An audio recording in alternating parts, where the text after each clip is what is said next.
Hello, beautiful people. It's Thursday again, so I'm going live. And this time about diabetes type 2. For the people that follow me a little bit longer, they also know I've been diagnosed with diabetes type 2 in January. And since since that time, I've been making a lot of progress. And I'm working, of course, on my mental health, but also on my physical health.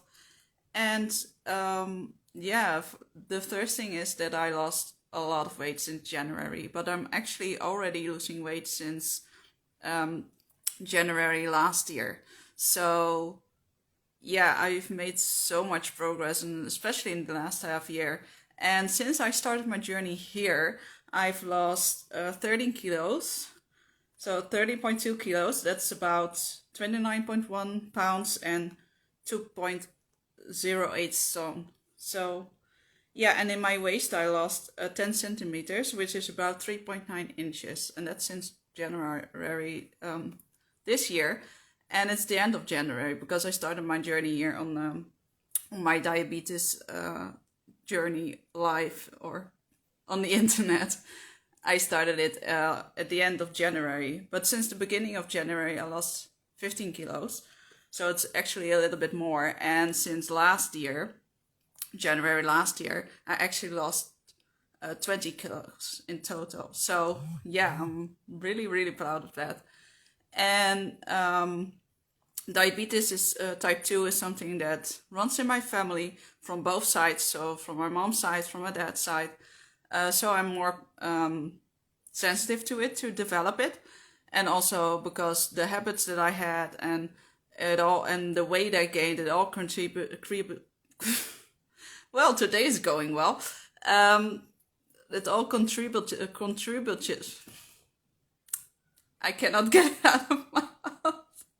It all contributed to me getting diabetes type 2. And the diagnosis, well, in the past it would have floored me because it was my biggest fear.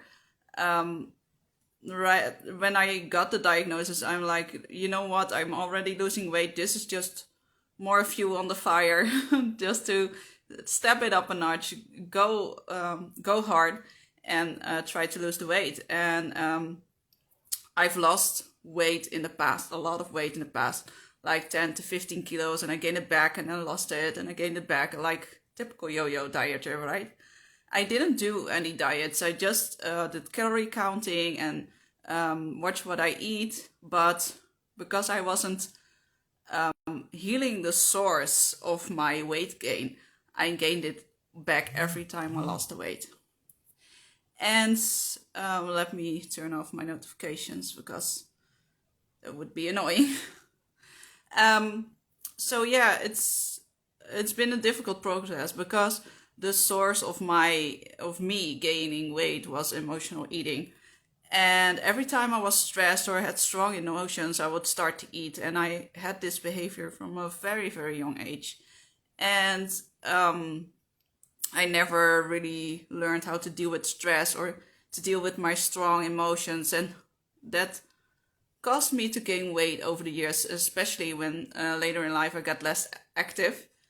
And I on my heaviest I was 97 kilos. I don't don't know right now how much that is in pounds and stones, but like it was really heavy, right?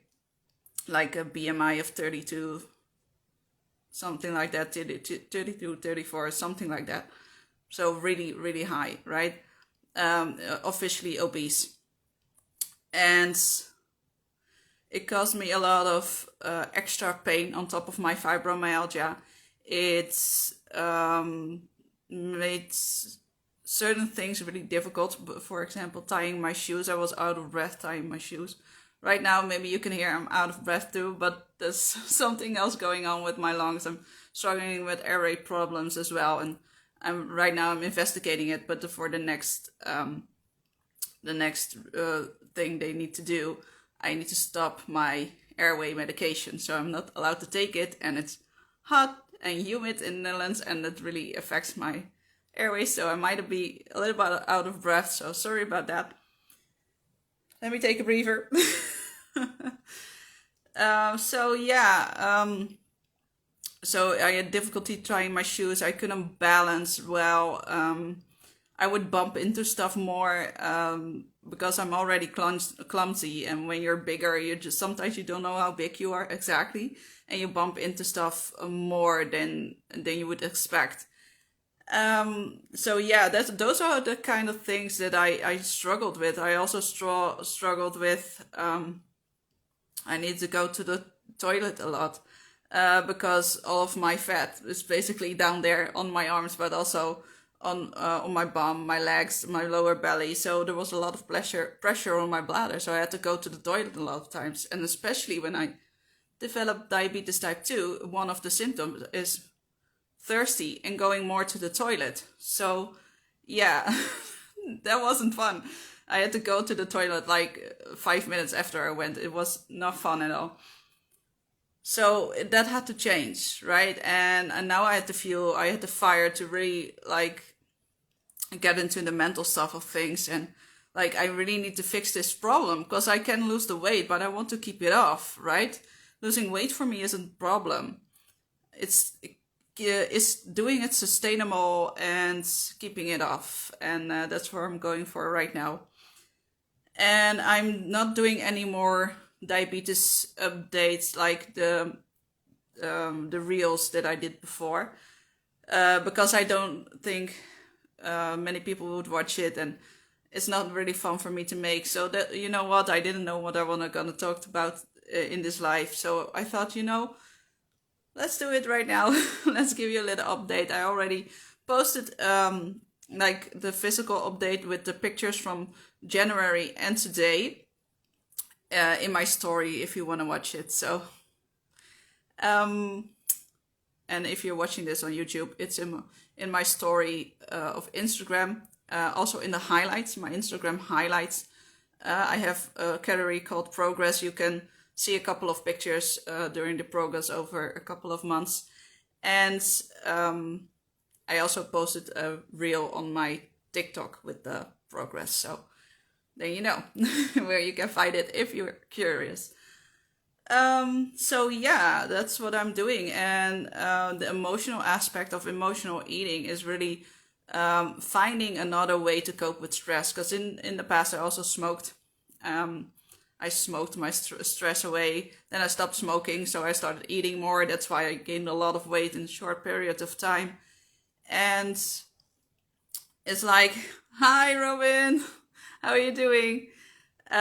So yeah, so the smoking and then stopping smoking and then um, eating more and gaining weight, it was not good for my health, and it was not a good way to handle stress and emotions. And that's why I thought, well, for this time for me to lose weight, I need to attack the emotional eating first, because otherwise I'm gonna one thing happens and all the weight will come back, and I didn't want that, especially now with the diabetes type 2. I want to keep the weight off as it is. And so the first thing I started to do is, okay, keep a journal, right? When do I binge? What do I feel? What is going on, and what can I replace it for? I also made sure not to keep things that I binge on in the house. I'm more there are a lot of people who are sweet snackers. I'm a salty snacker, like chips, nuts, all those kind of things. I do like chocolate, but more around my period, so that's another thing, hormones. But the chips, I cannot have them in the house. And it doesn't mean I don't eat chips at all. I don't avoid certain foods. I just eat less of it. Even with diabetes type 2, I'm still allowed to have carbs. So I still eat carbs, but more complex carbs, like whole grains, whole grain pasta, whole grain bread, all those kind of things. Fruit with high fiber, so all the berries, right? And certain things that are high in sugar, for example, like mango, banana, and pineapple, those things I eat a little bit less. So I still eat everything, but just the things that are bad for me because of my diabetes, I eat less of it. And the same is with um, the the junk food, right? I don't eliminate junk food because there are times you want to enjoy time with your family, time with your friends, and you're gonna eat some junk food sometimes, and that's fine as long as not every day. So that's why I don't keep it in the house. And if I have something in the house, it's like a small package. Like today, I had like a small package, a one-person size package of chips because I wanted chips. So I just bought a one-person size, and when it's gone, it's gone. I cannot binge on it. And those are the things that I did to prevent me from binging, even if I'm emotional. And then what do I do now when I'm stressed or emotional? Well, the things I do is I meditate. In the morning, I go sit out in on the balcony in the sun, and I meditate. Except like this morning, it was raining really, really bad here. Right now, the sun is shining and it's hot, but this morning it was raining really badly, and I will just do it here on my couch, right, or on my bed. So I meditate every day. I exercise. Exercise is really good stress release. It's makes sure the hormone serotonin is activated and makes you happy, right? They're happy hormones. So I do that. Zumba for me is my antidepressant. I love Zumba, and for me to cancel Zumba is like something major has to be going on. Was last time I was so tired and I canceled, and this is how less I canceled because my Zumba instructor asked me, "Are you okay?" Because I never cancel. That's why. So so Zumba, but also strength training. I fell in love with strength training. Never thought I would, because in the past I thought it was boring and all the stuff. But now I accept for I'm not going through the motions anymore. When I lift weights in the gym on the machines, I am present. I'm going slow. I'm focusing on the mind-muscle connection. And I do that because of my fibromyalgia. Because with fibromyalgia, the mind-muscle connection is not always there. When I'm tired, I drop things out of my hands and I lose a bit of strength. And that's the kind of stuff. So I really want to bring back that connection. So that's why what I'm doing in the gym. And I put on my own music because I don't like the music in the gym much. It's not to my taste. So I put on my own music, and I can focus on the music and focus on the movements that I make, and that makes it like a sort of meditation as well, right? And also I do a body pump on Thursday evenings, and body pump is more of a more explosive kind of training, right? When you do like high reps and the weight that you can handle. And yeah, it's really fun because it's also on high intensity music, and it's yeah, it's really fun to do. So yeah, I fell in love with strength training, and it's really also helps you with like, if you have any frustration or anything, you can just pump it out. I like, hey Rachel, how are you doing? Nice to see you here, and for everybody else that's watching, welcome. So yeah, those are the kind of things I do. I also listen to music. I listen to a lot of music, a lot of kind of music. Of course, my main genre will be and always will be metal. I love that since I was a kid, and it's not gonna go anywhere. But I also do Zumba, right? So, and that's on Latin American hip hop kind of music. So I love a lot of genres, and the beautiful thing about that, I have music for every emotion. If I want to rest or concentrate, I listen to a band called Massive Attack, for example. That's called trip hop. It's really relaxed, a lot of bass, really, really, almost you can fall asleep to it. Like, it's so relaxed. And when I'm happy, I'm more in the Zumba type of, or drum and bass, like powerful energy, high energy. And do I have an email? Yes, on my profile there should be a link to an email. Also, I will also upload this live video afterwards. I can also put it there if it's not in my profile, but on my profile there should be an email. So if you want to ask questions or want to know more, you can always send me a direct message as well. So yeah, that's the kind of things that I do to release stress. So I sing, I dance. I cannot sing for the love of me, right? But I just love to do it because it releases. Like even with singing, it gets you in the parasympathetic mode, and that's the part of the nervous system that activates rest and digest. And that's why I also love yoga. And right now I'm doing circle mobility at the gym, and it's a kind of yoga. It's from the Zumba class program, and my Zumba instructor gives it, and it's really nice. It's really relaxed, and the music helps you to relax and bring your nervous system down. And with the there are gentle movements, but they also provide mobility, which is really helpful with my fibromyalgia as well.